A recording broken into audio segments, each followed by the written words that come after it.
Back on Adapt and Respond with me, RJ Young. Again, if you are new to the show, go ahead and hit that subscribe button and follow the show on Apple and Spotify, where you can listen to the audio version of this. And if you're watching me on the YouTubes, I appreciate that. It's very cool of you. Trying to do more of these longer half-hour, 40-minute shows that many of you have asked for. And as the subscriber count for this channel has gone over 137,000, which is ridiculous, guys. You guys are amazing.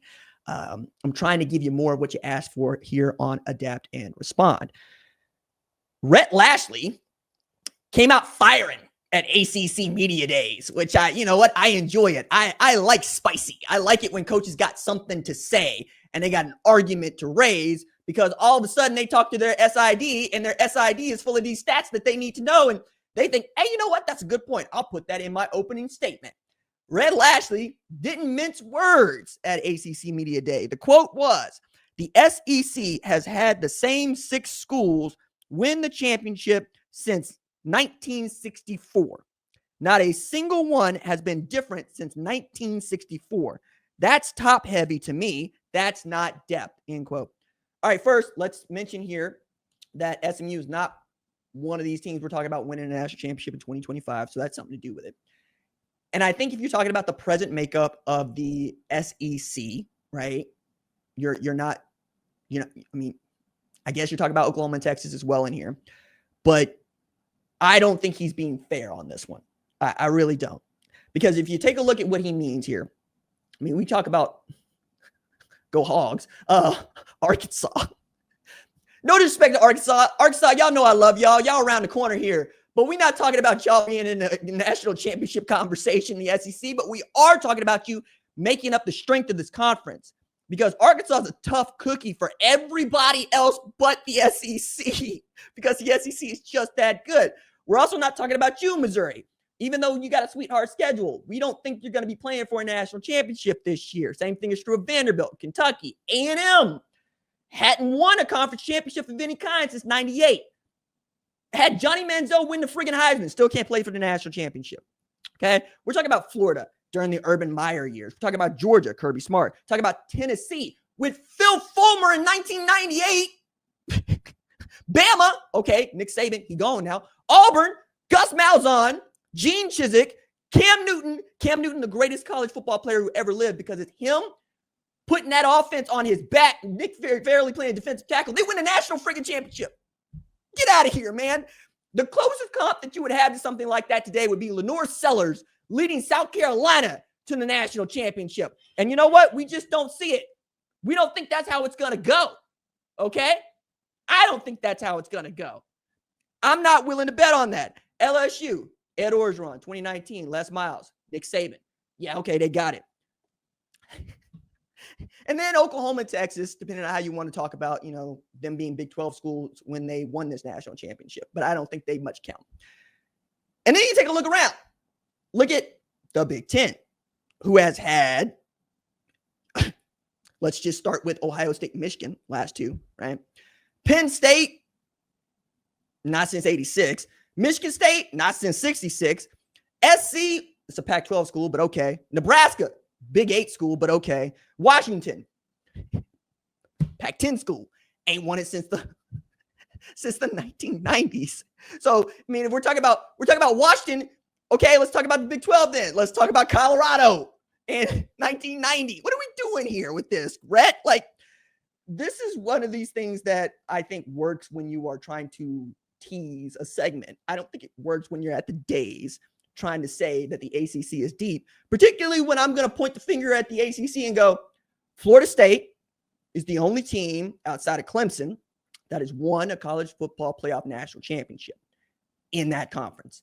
Then you got to take it back to Miami. But it ain't Mario Cristobal's Miami. It's Ed Reed's Miami. It's Ken Dorsey's Miami. It's Larry Coker's Miami. All right? It's a different kind of you back then. It's a you that you feared. It's a you that I remember this vividly, man. So many people want to talk about how much I like Ohio State on this show. It's really, I like Ohio State fans. But in 2002, I wasn't no Ohio State fan. I was a fan of Miami. I wanted Miami to win that damn thing. I wanted it in the worst friggin' way. Because that 0-1 team meant the world to me. I was living in Florida at the time, too. I was living in Panama City. So You were watching Florida State. You were watching Miami. That's what you were doing.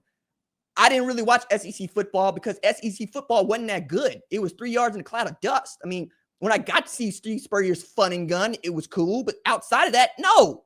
It just wasn't that much fun. There was nothing fun about Alabama. There was nothing fun about Georgia. You're just watching teams clash against each other. When you're a child, you want to see people throw the ball all over the yard, and you want to see deliciously savage hits. I didn't know what targeting was then. Nobody knew what targeting was then. We just knew that there was a safety out there that was looking to decapitate somebody, and there was a linebacker out there that was trying to make sure that you couldn't walk the next day. Yeah, that was my football, okay? I love that. That ain't the football we got today, dog. That ain't what it is. That ain't what it is. I tend to think if you're looking at this, the way that Rhett Lashlee's looking at this, you're trying to say, we like brand names. That's what you're saying. Because one of the things that Rhett Lashlee is conveniently leaving out of this calculus is we used to vote. We used to hold a vote on who the national champion was. And that was about popularity and density. Wasn't too many teams going to vote for no 10-win Ole Miss in the 1950s, even though the Johnny Vaught years are ridiculous. They're amazing. They're great. They're voting for Texas. They're voting for Michigan State in. We're going to share this thing, right? I can't imagine playing Little League baseball and then going undefeated and having somebody vote us third place. You know how many parents come out of the stands wanting to kill somebody? No. That's not it. So you're taking that into account. So let's just go with the BCS, where we had something like a computer and a human poll really picking these things out. You're talking about, once again, Florida State, Miami. The college football playoff, I think, is a little bit more fair. So if you're talking about teams that are winning the national championship, the college football playoff era, maybe you got a case here. But taking it back to 1964, so 1 year after Kennedy was assassinated, that's where you want to start this conversation? I don't think so, dog. You got players that were born when I graduated high school now, 2006, dog. They don't care nothing about no 1964. I know this because LSU was a power. LSU wasn't nobody when I was a child.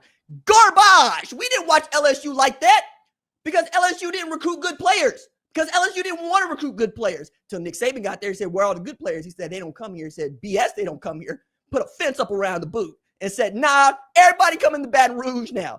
Man, I wondered, how, like, would Arch Manning have made it to Texas if Nick Saban was the head coach at LSU? I submit to you, probably not. Probably not. All things that I think are important and need to be figured out. I want parity in college football, but I only want it insofar as people are willing to watch it. I think Southern Methodist has got a ways to go before you can convince the rest of us that you deserve to be in this conversation. However, when Indiana can make the playoff and SMU can make the playoff, you're going to have story programs like the ones that I've mentioned to you go, wait. What you mean? What you mean they're in the road for a 9-win USC to get into this thing, a 9-win Alabama to get into this thing? We got to change that quick, fast, in a hurry, because historically we've been the team that you've chosen. So we need to figure out a way for you to choose us, or we're going to get chosen by somebody else, which is the 4+4+4 automatic qualifying. And we're going to do it that way. I don't like it. I think you should have to fight. I think you should have to have a fist fight. And this is what we did with Cincinnati. We voted them in. Alabama beat the brakes off of them. Texas Christian, we voted them. Georgia beat the brakes off of them. That's what people don't want to see. They want to see a competitive, fun football game. If every game is 2016 Texas Tech, Oklahoma, everybody's having a good time. It's going to be so much fun. But that ain't how it goes. What usually happens is the team that you expect to beat the tar out of the other team usually does, because they're bigger, they're faster, they're stronger, because the brand is bigger, the brand is faster, the brand is stronger. The brand, to use the catchphrase of my favorite podcast of all time that no longer goes, the brand is strong. Golly, Jesus, Mero, do that damn show again, man. That is going to do it for this episode of Adapt and Respond with me, RJ Young. Again, thank you for joining us here, talking college football year round. If you like the show, subscribe, like this video, subscribe on the podcast, and let me know what else you would like to hear us discuss as we get into the nitty-gritty of college football season. It's going to be it for me.